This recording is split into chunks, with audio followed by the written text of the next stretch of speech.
My girlfriend laughed in front of my friends and said, "He's cute for now, but I'm going to marry someone rich." I said, "Makes sense." The next week I accepted a job in another state, broke the lease, and packed my things. When she came home to an empty apartment, and a forwarded photo of my new office view. I, 29, male, had been with Emma, 27, for 2.5 years. I thought we were building something real. We had moved into a nice 2-bedroom apartment in Denver 6 months earlier, split the rent 50-50, talked about long-term plans in the vague way couples do when they are not quite ready to propose, but not looking for exits either. Then she said the words that ended everything. We were at Marcus and Jenna's place for dinner. 6 of us around their dining table, wine glasses half empty, everyone relaxed and laughing. Emma had 3 glasses in by the time dessert came out.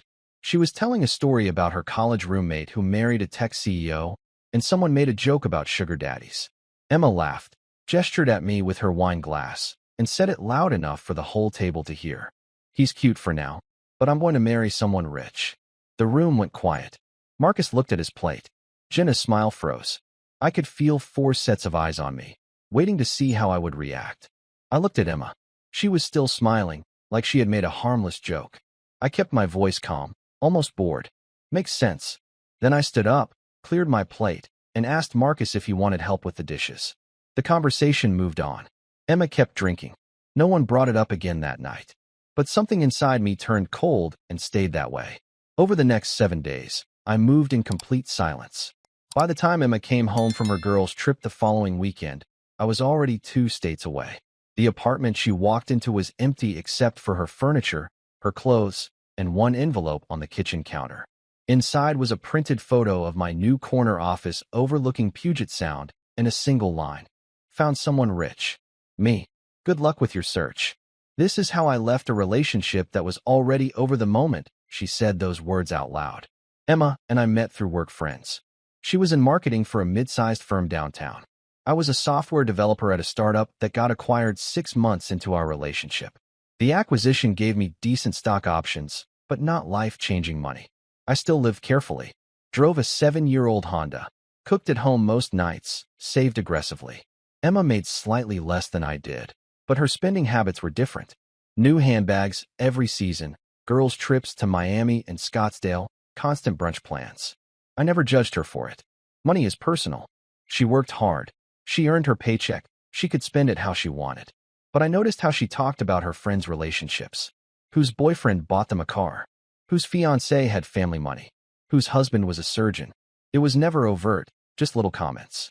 Can you imagine having that kind of security? Or, "I wish we could travel like that." At first I thought it was normal daydreaming. Everyone wants financial comfort. But the comments kept coming. When we toured the apartment, she wanted the upgraded unit with the view. I suggested we stick to our budget. She pouted for 2 days. When I mentioned putting extra money into my retirement account, she asked why I was not prioritizing our experiences now.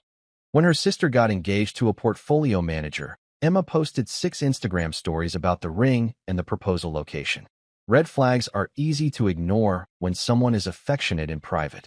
Emma was good at that. She cooked my favorite meals when I had rough work weeks. She laughed at my bad jokes. She said, "I love you" first, 3 months in, drunk at a rooftop bar, and I said it back because I meant it. But under the surface, I felt like I was being auditioned. Not for who I was, but for who I might become financially. The dinner party was on a Friday. Marcus and Jenna were good people. We had known them for a year, double-dated a few times, played board games at their place. That night started normal. Jenna made lasagna. Marcus opened 2 bottles of red wine. The other couple there, David and Priya, were telling stories about their honeymoon in Greece. The conversation drifted to wedding costs. Priya mentioned how her parents helped with the reception. David joked that he sold his motorcycle to afford the photographer. Everyone was relaxed, trading light complaints about money in that way people do when they are financially comfortable enough to find it funny. Then Emma, on her 3rd glass of wine, jumped in with the college roommate story. The roommate had dated casually through her 20s, then met a guy who had just sold his 2nd company. 6 months later, they were engaged. Emma said the wedding was at a vineyard in Napa, and the ring was 4 carats. David laughed and said something about aiming high. Jenna made a joke about finding rich husbands for all of us. That is when Emma turned to me, grinned, and said it. He's cute for now, but I'm going to marry someone rich. The room did not just go quiet. It went cold. Marcus put his fork down. Jenna's face tightened. Priya looked at David like she wanted to leave. I saw Emma realize, half a second too late, that she had miscalculated. But she did not backtrack. She laughed, a little too loud, like she could reset the moment with volume. I'm kidding. Obviously. I looked at her for 3 seconds. Then I said, makes sense, and stood up. I walked into the kitchen with my plate and asked Marcus if he needed help loading the dishwasher. He followed me, grateful for the exit. We spent 5 minutes in silence, rinsing plates and arranging them in neat rows. When we came back, the conversation had moved on to hiking trails. Emma kept drinking. She touched my arm twice during the rest of the night, trying to read my mood. I stayed polite. I smiled when appropriate. I did not bring it up in the car ride home. That night, Emma fell asleep within 10 minutes of getting into bed. I lay awake until 3 in the morning, staring at the ceiling, feeling something click into place. Not anger, not even hurt, just clarity. She had said out loud what I already suspected. I was a placeholder. Saturday morning, I woke up early. Emma was still asleep, one arm thrown over my side of the bed. I got up quietly, made coffee, and sat on the couch with my laptop. I opened my email and scrolled through the last 3 months of recruiting messages. There were 6 active conversations. 3 of them were courtesy follow-ups I had politely declined. 2 were local roles I was not interested in. The 6th was from a recruiter at a software company in Seattle. Senior developer position, 30% pay bump, stock options, full relocation package. I had interviewed twice over Zoom, mostly out of curiosity. The 3rd interview had been scheduled for the following week, but I had been dragging my feet on confirming it. Now I opened the email thread and typed a reply. Still interested. Let me know when you want to schedule the final round. The recruiter responded in 40 minutes. We set up the interview for Tuesday at 10 a.m. I spent the rest of the weekend acting normal. Emma and I went to brunch. She did not mention the dinner party. I did not either. On Sunday night, I prepped for the interview while she watched Netflix in the bedroom. She came out once to ask if I wanted snacks. I said no thanks, and she went back to her show. Tuesday morning, I took the interview from a coffee shop 3 blocks from the apartment. The call lasted 90 minutes. They made an offer by Thursday afternoon. $95,000 base salary, $15,000 signing bonus. For year stock vest, relocation covered up to $10,000. Start date, 3 weeks from Monday. I accepted in writing the same day. On Friday, I called the landlord. His name was Ron, mid-50s, owned 4 properties in our neighborhood. I had always paid rent on time, never caused problems. He picked up on the second ring. I told him I was relocating for work and needed to break the lease. We had 8 months left. I offered to pay 2 months penalty plus forfeit the security deposit. Ron paused, then said he appreciated the heads up and would find new tenants quickly. The penalty would cover his gap. We agreed to sign the paperwork the following Monday. Saturday, I rented a storage unit across town. 10 by 15, climate-controlled, month to month. I paid 3 months up front in cash. Sunday, I went to a UPS store and bought 20 heavy-duty boxes, packing tape, and bubble wrap. I brought everything back to the apartment while Emma was at yoga.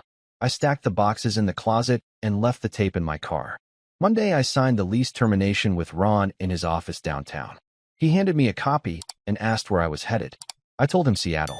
He wished me luck. That night, Emma asked if I wanted to order Thai food. I said sure. We ate on the couch, watched half a movie, went to bed. She fell asleep holding my hand. Tuesday, I called a moving company. I explained the timeline. They had availability the following Saturday. I booked them for 8 a.m., paid the deposit over the phone, confirmed twice that they understood only my furniture and boxes were going into the truck. Nothing belonging to Emma. Wednesday, I started packing. I worked from home that day while Emma was at the office. I filled 6 boxes with books, files, clothes, kitchen items I had brought into the apartment. I labeled everything in plain block letters: bedroom, kitchen, office. I stacked them in the back of the closet behind winter coats. Thursday, I went to FedEx and printed a photo I had saved on my phone. It was a shot from the Seattle office rooftop, the kind they use in recruiting materials. Corner office view, glass walls, Puget Sound in the background, mountains on the horizon. I printed it on glossy paper, 8 by 10, and slipped it into a plain white envelope. On a blank card inside, I wrote one sentence: Found someone rich. Me. Good luck with your search. Friday, Emma told me she was going to Scottsdale for the weekend with her girlfriends. They had planned it a month earlier. She asked if I minded.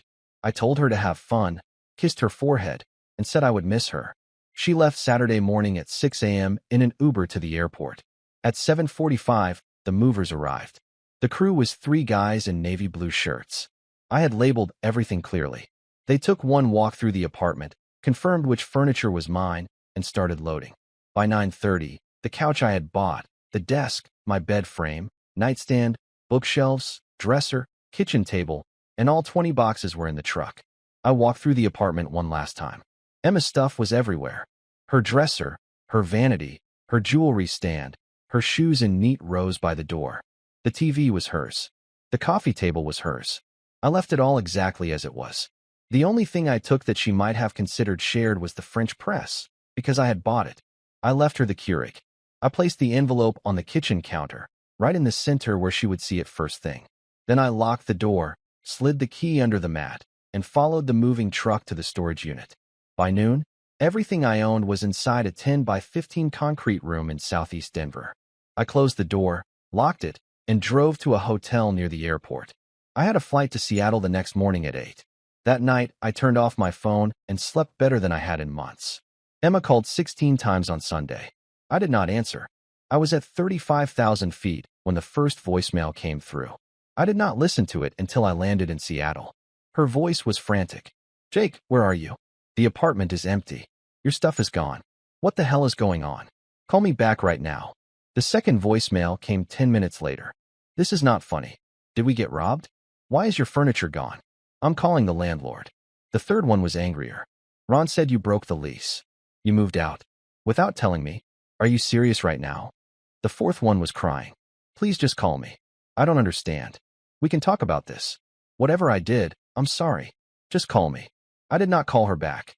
Instead, I texted once, at 3 p.m. Seattle time. "You said you were going to marry someone rich. I decided to become that for myself. Good luck finding what you were looking for." Then I blocked her number. By Monday night, the fallout hit the group chat. Jenna texted me first, private message. "Emma is losing it. She showed up at our place this morning crying. Said you left without warning. What happened?" I replied simply. "She told me at your dinner party that I was cute for now, but she was going to marry someone rich." I took her seriously. Jenna did not respond for an hour. Then, oh my God, I thought she was just drunk. She was. Drunk people tell the truth. Jenna sent a screenshot 20 minutes later. It was from a group chat Emma had with her girlfriends, a message from 3 months earlier. Emma had written, "Jake is great, but I'm not trying to live in a mid-tier apartment forever. My college roommate's husband just bought her a Tesla. I want that life." Jenna added, "I found this because Priya is in that group chat too. She sent it to me after Emma called her this morning trying to get your new number. Priya said Emma has been saying stuff like this for months." I saved the screenshot but did not respond. There was nothing left to say. Tuesday I started my new job. The office was everything the photo promised. Glass walls, open floor plan, coffee bar on every floor, catered lunches on Wednesdays. My team lead introduced me to 15 people in the first hour. Everyone was friendly. No one asked about my personal life. I found an apartment in Capitol Hill that afternoon. 1 bedroom, 10th floor, view of the city. I signed the lease the same week and moved in the following Saturday. The movers brought my furniture up from storage. I unpacked slowly, hung photos, set up my desk by the window. It felt like starting over. It felt like freedom. Emma kept trying. She created new Instagram accounts to message me. She sent emails. She asked Marcus and Jenna to forward messages. Every message was some variation of the same thing. She did not mean it. She was drunk. She loved me. She wanted to fix things. But the screenshot Jenna sent told me everything. Emma had been planning her exit for months. I was never the endgame. I was the reliable placeholder until someone with more money came along. The only difference was I left first. 3 weeks later, Marcus called me. He did not ask for permission, just said he needed to tell me something. "Emma is in bad shape, man. She is staying with her parents. She had to move out of the apartment because she could not afford it alone. She has been calling everyone trying to get your number." Jenna told her to stop. I asked why he was telling me this. He said because Emma was spreading a version of the story where I abandoned her out of nowhere over a joke. He wanted me to know that Jenna had shut that down hard. She showed people the screenshot. She told them what Emma said at the dinner party. The narrative flipped fast. People are not buying her story anymore, Marcus said. Priya and David stopped talking to her. A couple of other people in our group did too. She made her bed.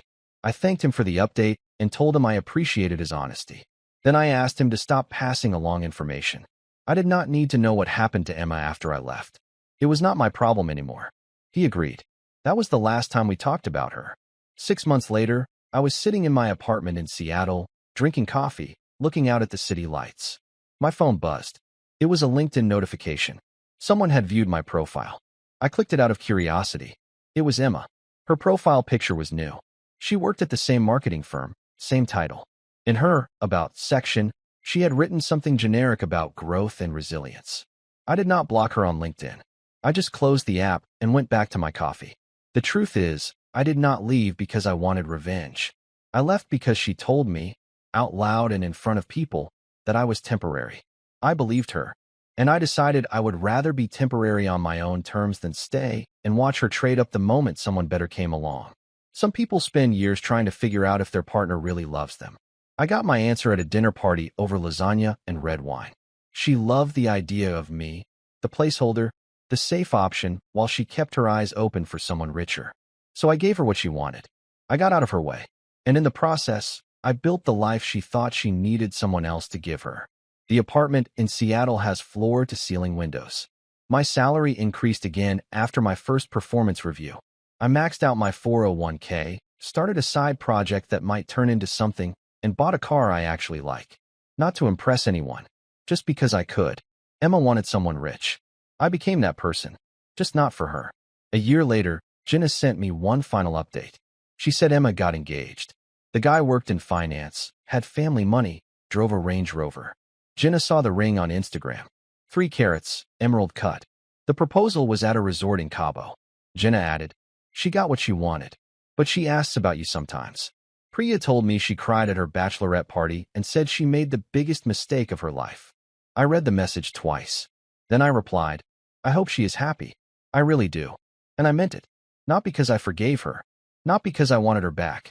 But because holding on to anger takes energy, and I had better things to do with mine. I built a life I am proud of. I wake up every day in an apartment I chose, doing work I enjoy, without having to wonder if I am enough. That is worth more than any ring, any Range Rover, any resort proposal. Emma said I was cute for now. She was right. I was temporary. But so was she. The difference is, I knew when to leave.